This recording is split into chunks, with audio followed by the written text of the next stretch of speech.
Le soir tombait sur le village de Kuruni. Le ciel, teinté de rouge et d'or, semblait annoncer une nuit différente. Awa, jeune guérisseuse aux yeux dorés, faisait brûler des feuilles de baobab dans un bol d'argile. La fumée s'élevait lentement, formant des figures dansantes qui ondulaient au rythme des tambours lointains. C'était une nuit sacrée, la nuit des ancêtres. Et selon la tradition, les esprits pouvaient parler à ceux qui savaient écouter. Assise devant son autel, Awa ferma les yeux.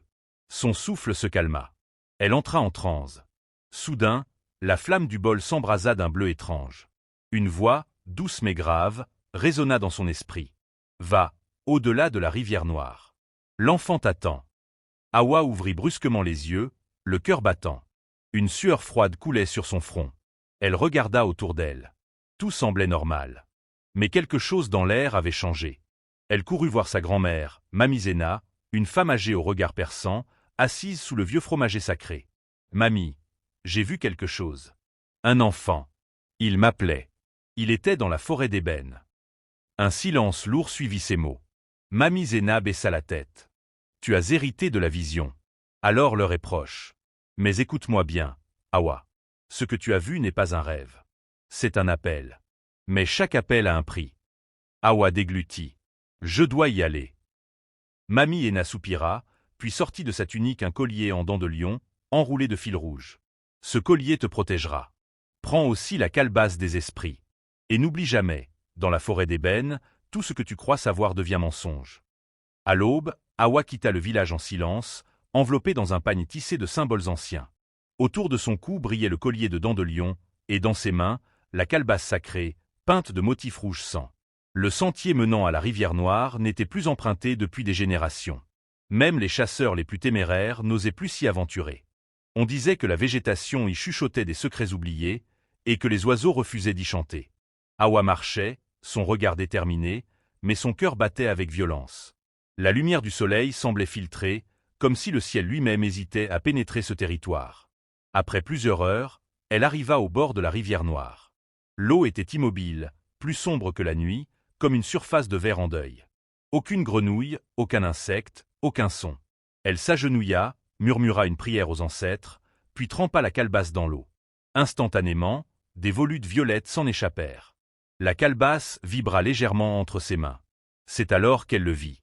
De l'autre côté de la rive, entre deux troncs d'arbres aux formes torturées, se tenait une silhouette. Un enfant, nu, immobile, les yeux brillants comme des braises. Il leva la main. « Awa » murmura-t-il sans ouvrir la bouche. Awa sentit un frisson glacé courir dans son dos. « Qui es-tu » Mais l'enfant avait déjà disparu entre les arbres. Sans réfléchir davantage, elle franchit la rivière. L'eau était glaciale et semblait résister à chacun de ses pas. À mi-chemin, elle entendit un rire, faible, enfantin, mais profondément inquiétant. Quand elle atteignit l'autre rive, elle sut une chose, elle n'était plus dans le monde des vivants. La forêt la regardait. À peine eut-elle posé le pied sur le sol détrempé de l'autre rive qu'un froid surnaturel s'insinua dans ses os. Le silence était si dense qu'elle pouvait entendre les battements de son cœur résonner dans la forêt. Les arbres étaient immenses, leurs troncs noirs comme du charbon, tordus comme des âmes en peine. Leurs branches, semblables à des bras décharnés, s'étendaient dans toutes les directions. De minuscules perles de lumière flottaient entre les racines, comme des lucioles figées dans le temps. Awa s'avança lentement, la calebasse serrée contre elle. Chaque pas soulevait des feuilles qui se changeaient en cendres. Elle sentait qu'elle était observée. Puis elle les vit. Des dizaines d'yeux, invisibles d'abord, puis peu à peu révélés par la lumière de la flamme bleue qu'elle venait d'allumer dans la calebasse. Des yeux incrustés dans l'écorce, dans les pierres, dans la mousse. Certains pleuraient. D'autres souriaient. D'autres encore semblaient hurler, sans bruit. Soudain, une voix douce résonna derrière elle. « Tu cherches l'enfant, n'est-ce pas ?» Elle se retourna d'un bond.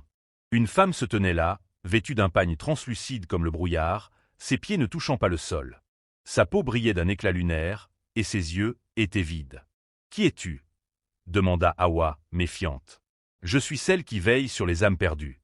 Ici, rien n'est ce qu'il paraît. Le garçon que tu as vu n'est peut-être pas un enfant.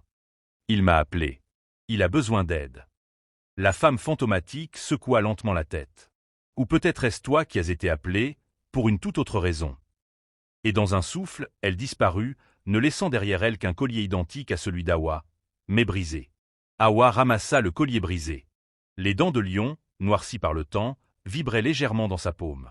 Elle sentit une onde traverser son bras, comme une mémoire étrangère qui tentait de s'imposer à elle. Un grondement sourd monta des profondeurs de la forêt. Pas un son animal, mais celui d'un tambour. Lent, régulier, ancien. Il semblait venir de toutes les directions à la fois. Elle ferma les yeux. Et soudain, elle vit. Une vision éclata dans son esprit. Des silhouettes rassemblées autour d'un feu immense, leurs visages dissimulés sous des masques d'écorce. Un tambourier solitaire, aux bras tatoués de symboles spirales, frappait sur une peau tendue avec une rage contenue. Au centre du cercle, l'enfant. Attaché. Silencieux. Le tambour s'arrêta. Tous tournèrent leurs regards vers Hawa. Elle rouvrit les yeux, haletante. Le son du tambour continuait, cette fois plus proche. Elle s'avança, le souffle court, écartant les branches épaisses. Chaque pas semblait la faire basculer dans une autre époque. Des ombres passaient à la lisière de sa vision. Parfois, elle apercevait une main, un visage fugace, ou un masque flottant dans l'air. Puis elle arriva à une clairière. Un vieux tambour gisait là, fendu en deux, couvert de sang séché. À côté, une poupée de tissu, cousue grossièrement, avec des cheveux faits de ficelles tressées. Elle la reconnut aussitôt. C'était la même poupée que sa mère gardait dans son coffre fermé à clé. Hawa recula d'un pas. « Maman, qu'est-ce que tu m'as caché ?» Avant qu'elle ne puisse réfléchir davantage, un cri d'enfant fendit l'air. Un cri de terreur, suivi d'un murmure rauque. « Il arrive !» Le cri résonnait encore dans l'air quand la brume commença à s'épaissir autour d'Hawa. Elle serra plus fort la calebasse contre elle, priant pour que la flamme bleue ne s'éteigne pas. Le silence revint. Mais ce n'était plus le silence naturel de la forêt. C'était un vide total. Même son propre souffle semblait étouffé, absorbé par l'atmosphère étrange. Puis elle le vit. Quelque chose avançait entre les arbres. Lentement. Immense. Il n'avait pas de visage. À la place, un masque flottant sans attache, sculpté dans un bois sombre, orné de symboles mouvants. Son corps était formé de racines et d'écorces, avec des bras trop longs qui effleuraient le sol. À chaque pas, la terre frémissait. Hawa recula, mais ses jambes refusaient d'obéir. La créature s'approcha, puis s'immobilisa à quelques pas. Elle entendit une voix. Mais ce n'était pas une voix comme les autres. Elle semblait jaillir directement dans son esprit, lourde, ancienne, douloureuse. « Pourquoi es-tu venue, descendante d'Ashanti? Pourquoi réveiller les chaînes que tes ancêtres ont voulu enterrer ?» Hawa ne comprenait pas. « Je suis venu pour l'enfant. Il m'a appelé. Il a besoin de moi. » Le masque pencha lentement la tête, puis des ombres s'élevèrent du sol. Elles prirent la forme d'anciens visages, des femmes, des hommes, des enfants. Tous portaient les yeux dorés. Comme elle. Ce n'est pas l'enfant que tu cherches, mais la vérité que tu fuis. La forêt tout entière sembla frissonner. Soudain, une force invisible projeta Hawa au sol. Le masque approcha d'elle, flottant au-dessus de son visage. Et là, au plus profond de son esprit, une voix douce murmura. « Tu es la clé. Le sang. Le sacrifice. » Puis tout devint noir. Hawa rouvrit les yeux dans un lieu qu'elle ne reconnaissait pas.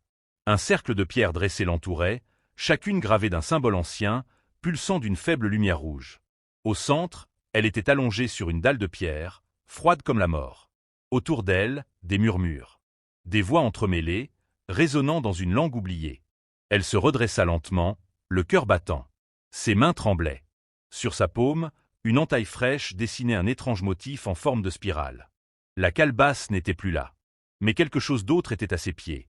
Un ancien manuscrit, enroulé dans une toile imbibée de sang séché.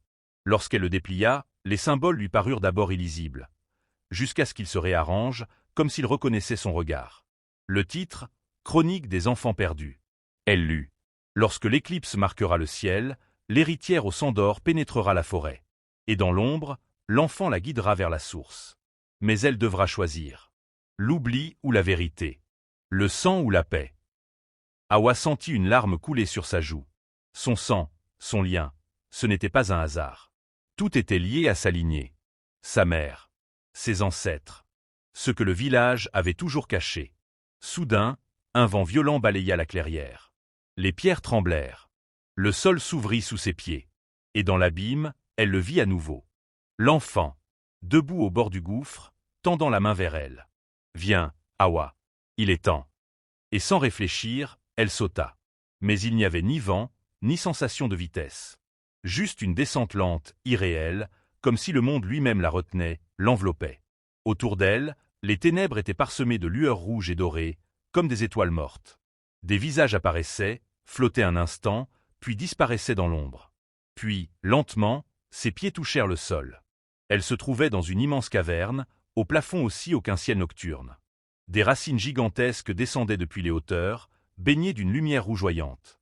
L'air était lourd, saturé d'un parfum ancien, un mélange de terre, de cendres et de mémoire. Face à elle, une cité oubliée.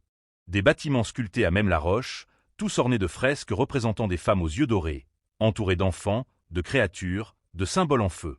Des torchées bleues brûlaient sans bois, comme vivantes. Et au centre de tout cela, l'enfant. Toujours nu, ses pieds nus couverts de poussière dorée, ses yeux brillants comme deux lunes. Il souriait à Hawa, mais il y avait dans ce sourire une mélancolie terrible. « Tu es venu, Hawa. Tu as franchi la barrière. »« Où sommes-nous » demanda-t-elle. « Là où dorment les vérités qu'on préfère oublier. Le royaume du dessous. Là où vivent les enfants que la forêt n'a pas laissé partir. » Des silhouettes apparurent derrière lui. Des dizaines d'enfants. Tous silencieux. Tous avec les mêmes yeux dorés. Ils sont comme toi, comme moi. Nés du sang des héritières. Offerts à la forêt en échange de paix, de pluie, de récolte. Hawa recula, horrifié. Non, ce n'est pas possible. Ma famille ne ferait jamais ça. Ta mère a fui. Elle a brisé le cycle. Mais toi, tu es revenu. Et maintenant, tu dois décider. Il leva la main. La calebasse apparut dans un éclair de lumière. Ouvre-la. Bois. Et vois ce qui fut réellement fait. Hawa prit la calebasse entre ses mains. Elle était chaude, comme si elle contenait un cœur encore battant. Le liquide à l'intérieur brillait d'un éclat doré, mais épais comme du miel. L'odeur qu'il dégageait était douce et envoûtante, un mélange de fleurs, de cendres et de sang. L'enfant la regardait, immobile. Ce n'est pas un poison, Hawa. C'est une mémoire. Celle de toutes les héritières avant toi. Tu dois la boire pour comprendre. Pour voir. Ses mains tremblaient. Mais elle savait qu'elle ne pouvait plus reculer. Lentement, elle porta la calebasse à ses lèvres, et but. Le monde explosa. Elle fut projetée dans une succession d'images, si vives qu'elles semblaient réelles. Une femme enchaînée, hurlant sous la lune, pendant qu'un ancien conseil récitait des incantations. Des bébés, marqués au front d'un symbole rouge, portés jusqu'aux racines sacrées de la forêt. Des pactes signés avec des créatures sans nom, en échange de richesses, de pluie, de longévité. Sa propre mère, jeune, fuyant le village avec un nourrisson dans les bras. Elle, Hawa. Puis une dernière vision, plus douloureuse que toutes les autres. Le visage de son père. Elle ne l'avait jamais connu. Et maintenant, elle le voyait, attaché à un arbre vivant, ses yeux dorés suppliants. Alors qu'un ancien rituel réclamait son sang pour rompre un cycle maudit. Hawa hurla. La vision prit fin. Elle tomba à genoux, haletante, les larmes coulant à flots.